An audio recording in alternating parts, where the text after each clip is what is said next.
Our next presenter, I love it when I can say really doesn't need any introduction, particularly here at Watkins Glen, but welcome back, and the door is always open to Buz McKim, who had a great effect on NASCAR history, been the historian at the NASCAR Hall of Fame Museum, been involved in more books and more productions than I can even think of, and he even paints race cars. That's right.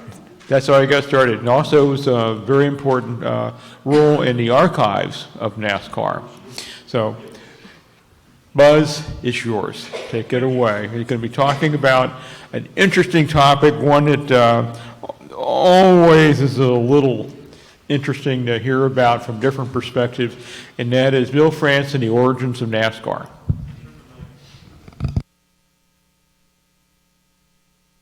Thank you. Well, good morning, everybody.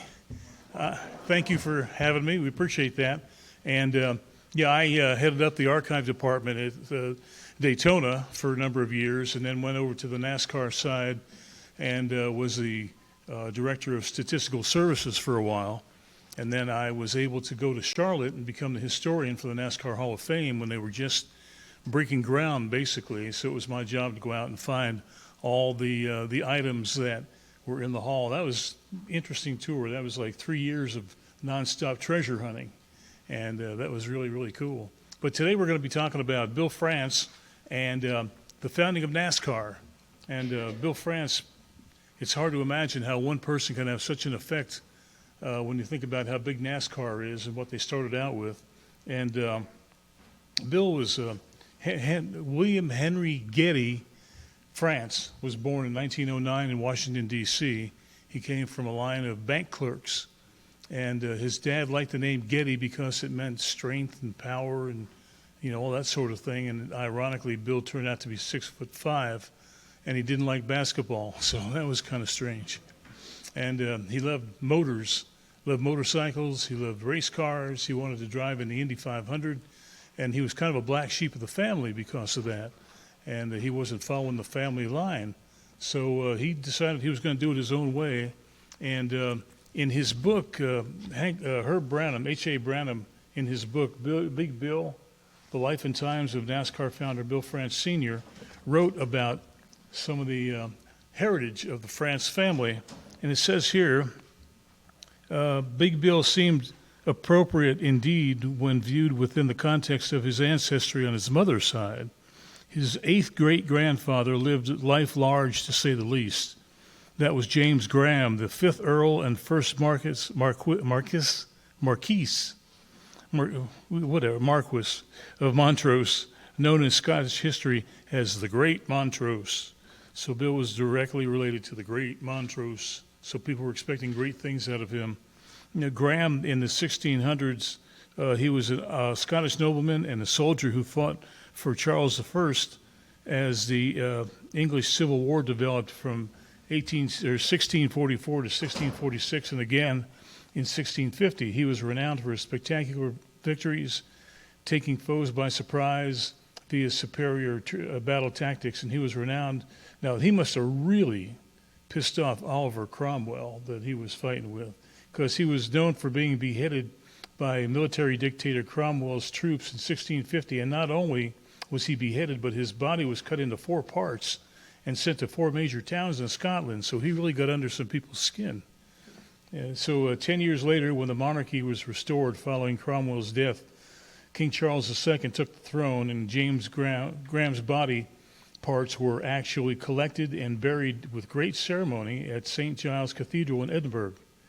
That burial area is known as the Montrose Isle, where the Dukes of Montrose are interred. So that was part of Bill's family.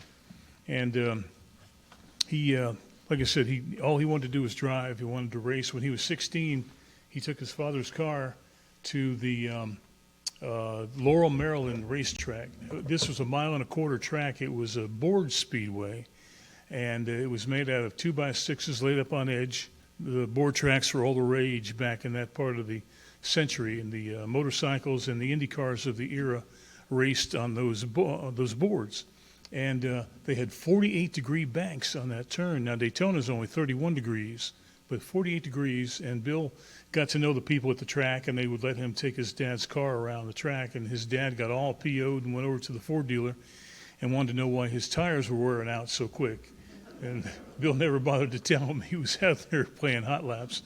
So Bill drove in the Maryland area. He had a little sprint car that he raced. And then in 1934, he decided that if he was going to work on cars, he might as well do it where it was warm. So he decided to move to Daytona Beach. Now, the story goes that he was on his way to Miami and that the car broke down and that they stayed in Daytona. And Bill always said that that was a bunch of baloney because he was a mechanic, and he said, I could have fixed the car and we could have gone to Miami. But we came to Daytona because of the racing background, and they had family in the area. So they went ahead and they stayed in Daytona, and that's where he found his fortune. And he went to work for a Buick dealership as a front-end specialist, and then later got his own gas station. And this was during the Depression when things were really, really tight. And you talk to some of the old-timers in Daytona, and they'll tell you that when Bill had his station, if you wanted to get your car work done, you would have to front him the money for the parts and then pay him for the labor when the job was done, because Bill did not have the money to get the parts. And there was another time when there was a tire that was sitting on a display out on the island out in front of the gas station, and it was on consignment, and Bill had sold the tire. And one day the tire salesman rode by and saw the tire was missing. So Sammy Packard, who worked in the gas station at the time, told me the story. He said Bill went and hid in the ladies' room because he didn't have the money to pay for the tire. So the next day, the tire guy came by, and Bill had the money, and he went ahead and paid him. But, I mean, that's how tight things were. So in 1936, the city of Daytona put on its first stock car race. Up to that point, up to 1935, from 1903, they had the land speed record runs through the measured mile. And there was no stock car racing at all up until 36. So Malcolm Campbell was doing close to 300 miles an hour in people's backyards in 1935. And the city of Daytona decided that it was time that they had to find another place to play. So they went to Bonneville Salt Flats, and the rest is history there. But in 1936, a guy named Sig Hogdahl, who was a land speed record run guy, first guy to run 180 miles an hour, he went ahead and came up with an idea for a stock car track on the beach, using half the beach and half State Road A1A. So Bill went ahead and entered the race and came in fifth. But the city lost $22,000 on that race in the middle of the Depression, so they were immediately out of the stock car business. So for 1937, the local Elks Club put on the race, and they lost their butt. The winner made like $50. And so for 1938, they didn't have a promoter. And Bill France, being a race driver and coming in fifth in that first race, really got him fired up about racing on the beach. He said that he had an idea. There's a guy named Ralph Hankinson who was a promoter. He was the greatest promoter in the country, and he wintered in Orange City, which is about a half hour from Daytona. So Bill thought he'd go ahead and collect. He did not have this quarter right here. Could have bought NASCAR in 1938. He didn't have the quarter to make the phone call, so he called collect. And Hankinson didn't know who this Bill France guy was, so he refused the phone call. So Bill was considering doing it himself, and he didn't have the money, and he was complaining to a guy he knew named Charlie Reese, who was kind of a gangster, really. He had a lot of money. But he talked to Charlie about the race, and what are we going to do? So Charlie Reese said, well, you know people, and you know the sport, and if you do the legwork, I'll put the money up. So they ended up putting on the 1938 race, and they split a $100 profit. And Bill thought, that's a pretty darn good deal. They charged 50 cents. So for the next year, they went ahead and they charged $1, and they split a $2,000 profit. And Bill said, this is getting a lot better. And Bill continued to race, and he became the 1940 unofficial unofficial stock car champion. There were no official champions back in those days because of the sport. It was just, scattered. There was no uniform rules. There was just no organization to it. There's no credibility to it. Bill raced one time in Maryland they had a big race advertising $500 to win. So Bill drove his heart out that day and finished third, and he got $10. So he asked the promoter, he said, well, what about this money? What about this $500? So the winner got $50. And the promoter said, "Oh, I just said $500 to make things interesting." So, there was no credibility. So that always stuck in his craw. And Bill was a very honest guy, and he didn't care for being screwed like that. So they went ahead and they ran the 38 race. Then the 40 race, they moved it to a buck. And then during the war, he went to work at the local boatyard building sub chasers. He had a couple of little kids at home, so he got a job at the boatyard, didn't have to go out into the service. That worked out pretty good for him. And then in 1947, let me go back a little bit here.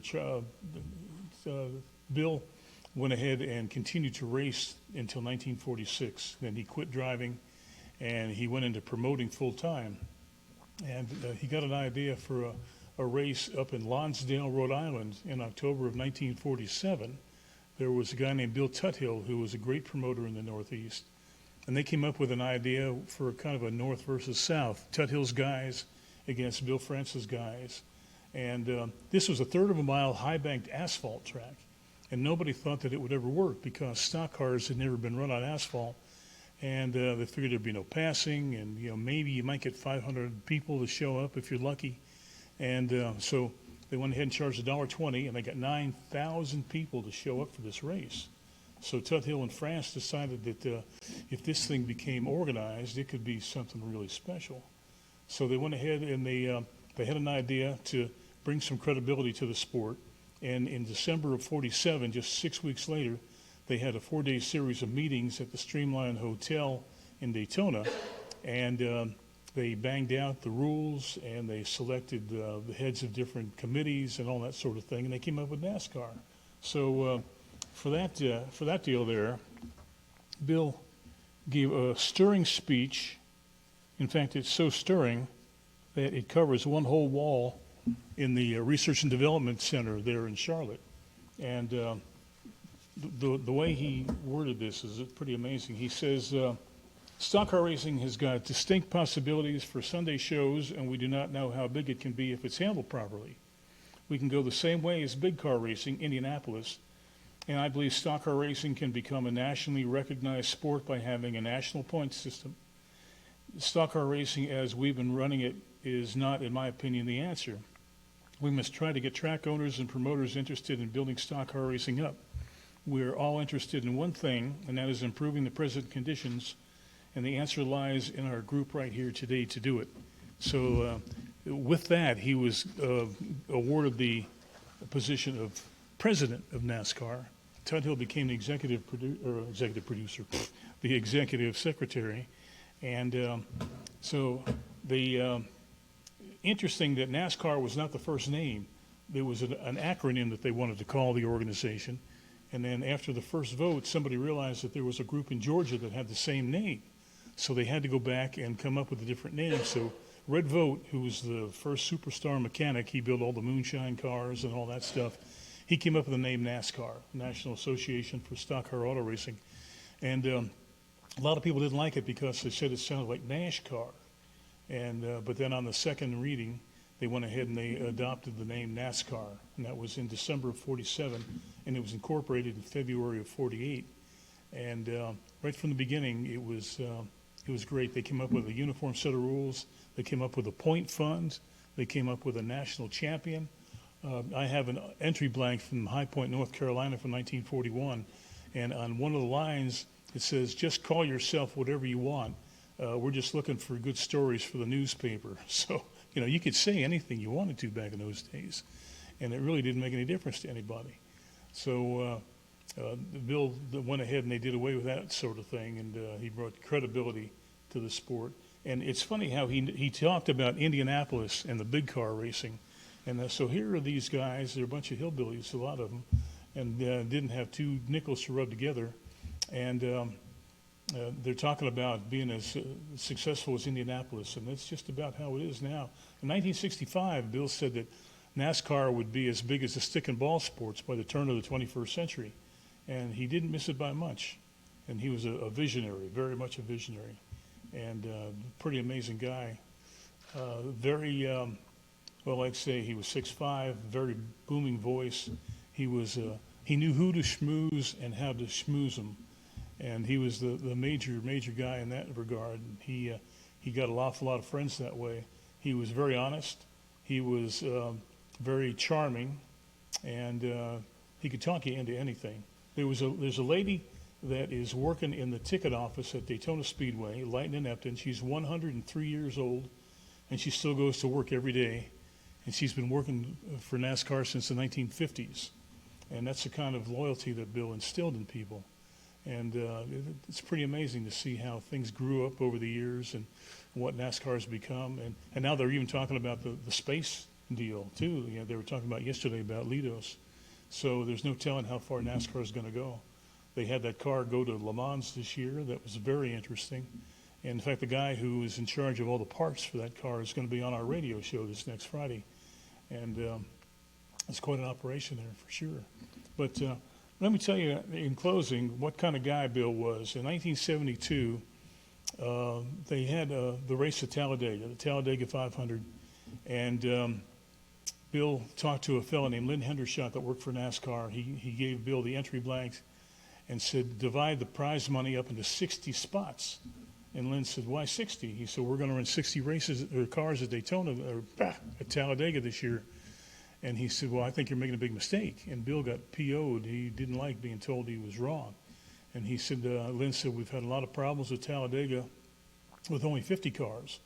And I think you're making a big mistake here. So he said, well, if you don't like my opinion, you can just hit the trail.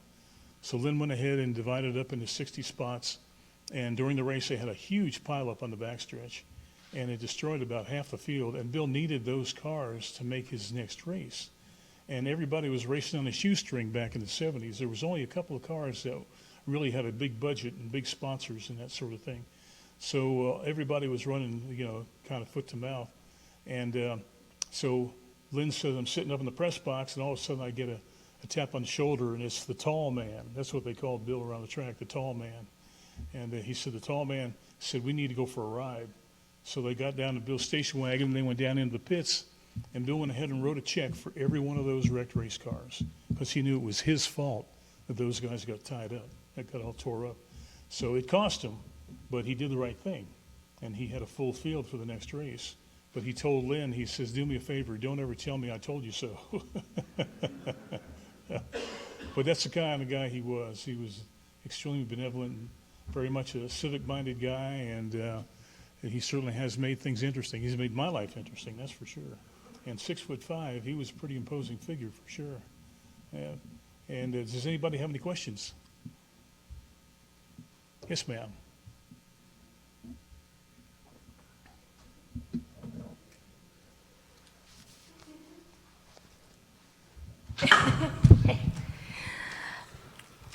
Well, first of all, it was very interesting. We're not NASCAR people, but slowly sort of getting indoctrinated through this. We're going to get you. Don't worry about that. We'll get you. So it was interesting. You mentioned that, people could sort of make whatever statements they wanted to make. How, as a researcher, do you then handle that looking back, sort of as an unreliable narrator sort of perspective? Yeah, it's pretty tough before the war. Because that's pretty much whenever, and up through 1946, it's pretty much the thing. It's hard. I mean, there were people that were recognized as national champions, but it's always in quotes, unofficial. Yeah. Any more questions? Yes, sir. We'll be right there. Oh, what's up, Rick? Hey, Buzz. The philanthropic side of the France family. Can you talk a little bit about that? That hospital there is massive, and I know there's a lot of family involvement.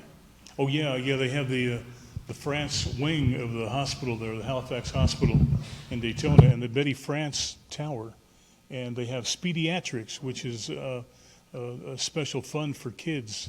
And then they have the NASCAR Foundation, which is another child-regarded what do you want to call it? Foundation, I guess is what you call it. And most of the drivers have their own foundations. Some of them are for animals, some are for abused wives, some of them are for kids, some of them are for this and that. But the giving back is a big part of the sport now. And Junior Johnson and Richard Childress had given millions to the hospital in Winston-Salem, North Carolina for kids.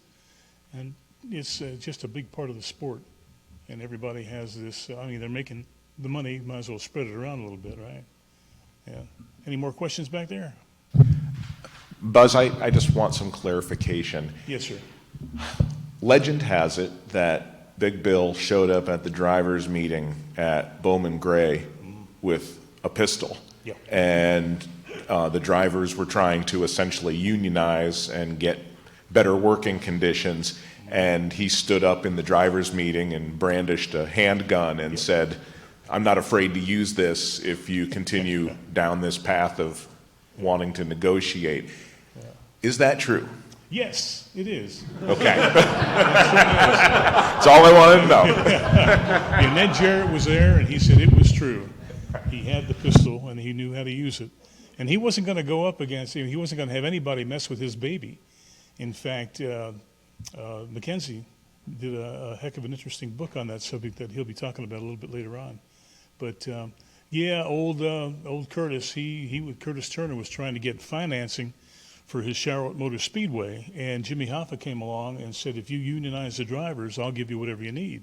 So boy, that's the last thing Bill France needed, and it got to be a real civil war. And Curtis was thrown out of NASCAR for about 5 years, and he was eventually let back in, but he had a lifetime. Yeah, what's the word I'm trying to think of? Man, getting old sucks, you know? Yeah, he was banned for 5 years. And but then he was allowed to come back in, showed he could still win. And another group got their money together and finished Charlotte Motor Speedway, and Hoffa was never involved, and it never got anywhere. Yeah. Yes, sir, you have a question? Thank you. I'm sitting in the wrong place to use the mic. So Cameron Argetsinger and France were collaborators. Can you talk about that? Cameron Argetsinger and his collaborators? And Bill France were buddies? Oh, yeah. In fact, Bill always thought an awful lot of what the Argetsingers did here. And I'm not sure, on an inside track what it was like, but I know that they had a great respect for each other. And, of course, NASCAR first ran the Glen here in 1957. So that's how much that Bill thought of the race. And road racing was extremely rare back in those days. There was only one or two other road races that had ever been run before. And Buck Baker went ahead and came here in a 57 Chevy and won. And they ran in the opposite direction. That must have been kind of interesting back in those days. I was told that France was an official or an organizer for the George Wallace presidential campaign. Oh, yes. And he tried to get Argetsinger involved with that. Mm-hmm. Yeah, I didn't hear about that, but he was involved with George Wallace back in one of his presidential campaigns, and because they had built Talladega, and Wallace was a big help. So one hand washed the other in that regard, and Bill was really good about that sort of thing. He got a lot done just by being charming and giving back and making deals and all that. Any more questions? Oh, yes, sir. Bill Rexford was the second NASCAR champion, and he was a northerner, and somehow he gets lost in the shuffle, I think. What do you think? Yeah, well, I heard the story, and I heard this from his co-driver, Lloyd Moore, who was from Jamestown, New York, and he said that a year or two after Bill had won the championship, he ran off with his neighbor's wife. And he moved to California to get the heat off him. So that was where that happened. But yeah, Rexford still is the youngest NASCAR champion. And Lee Petty, if he had to run one more race, he would have been the champion. But I think Petty had some points taken away too during the year. But Rexford turned out to be the champion, and that's pretty good. Supposedly a Southern sport, and then here's a Yankee winning the championship only 1 year in. Yeah. Anything else? No. If I don't, Thank I'll you, make it up, thank you, Buzz, always. We Oh, appreciate that. I wore my lucky underwear today. Thank